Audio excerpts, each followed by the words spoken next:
I saw you at the game last night. Just your thoughts on what Allie Visterhoff did. Pretty impressive. Well, it's amazingly impressive what she's accomplished throughout her entire career. When you think about winning the state championship in high school, coming here and being the all-time leading scorer, being the academic All-American of the year. I mean, very few college athletes have had a career that's that distinguished in so many ways. She's fun to watch, and I was just thrilled for her. I was there because I wanted to see her break the record. Well, you guys had some success switching defenses up in consecutive possessions against South Dakota. How long did it take before you felt really comfortable having the guys do that? It's just kind of who we are. We've done it since I got here. I think it's a legitimate question from the standpoint that we had young guys at the start of the season, and it's one thing to change defenses. It's another thing to change defenses and do it effectively, and remain connected, so that you have a good chance of getting a stop and get a rebound. So from that standpoint, that took a little bit of time, because you're teaching your man-to-man concepts as it relates to ball screen defense and transition defense, and then you're teaching the press and the zones that we play, the various zones, and that takes time. But I think the most important thing is that as the season progressed, they started communicating a lot better, and you really need to do that, regardless of how smart you are, how experienced you might be. There's a lot of things happening, simultaneously, and you have to have your teammates talking to you throughout the process so that you can be effective. What was the biggest takeaway you took from Wednesday night? Well, I thought we really competed. I was impressed with South Dakota on film. I was impressed with them in the game. They have really good players. They battled. They took us out of some things, and we had to continue to fight. And when you do that, a lot of times good things happen, and that's what happened at the end of the game. Fran, what do you expect from TCU? They play at a fast pace, like to score. TCU is a very impressive team from a lot of different perspectives. Everybody talks about their guards, and their guards are tremendous. Obviously, great quickness. Kind of a throwback backcourt. Either one of them can bring it down.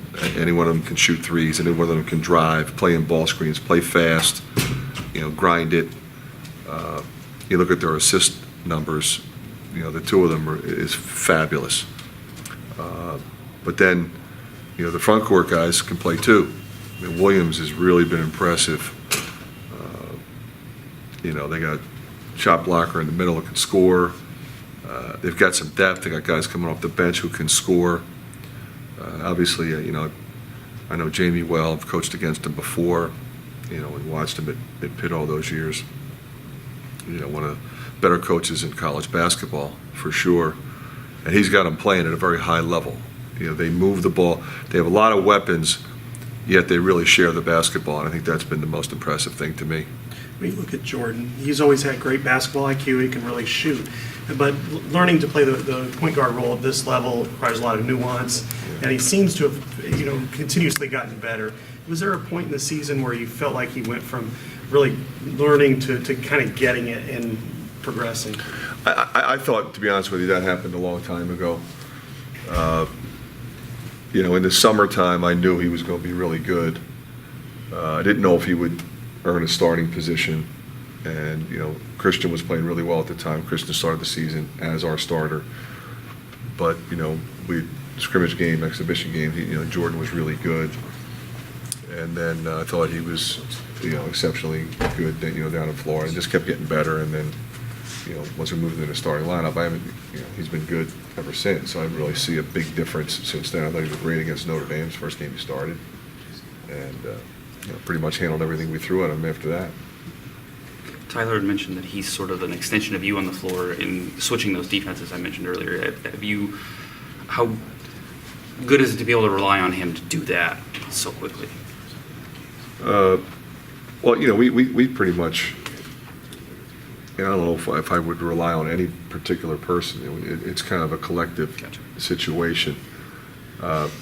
What what happens a lot of time with the front court guys is, they got to get back. If we're pressing, if we're in the zone, they got to get back, and they're the ones that are communicating.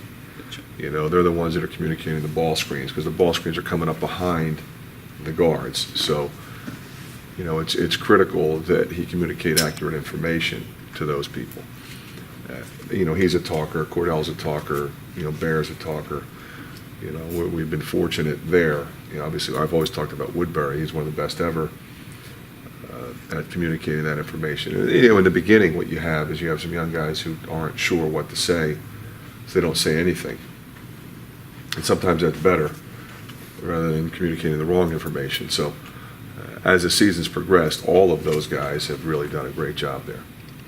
One or two more for Coach, if you got it. A lot of teams these days seem to be going with 3-4 guards. TCU's much more traditional. I mean, they get 3 bigs. Does that change? Well, they have 3 matchups at bigs, all? but Williams really plays like a guard. He has tremendous guard skills. He goes off the dribble. He makes threes. I've really been impressed with him. Same thing with some of the guys that bring off the bench.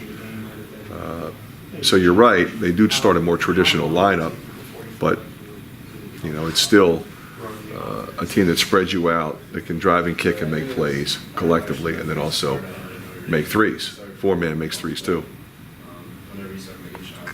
Fran, a couple unusually quiet games for Nicholas the last 2 games. Any concerns there? Anything you've seen there? No, he just got in some early foul trouble. Limited him a little bit. Oh, you're always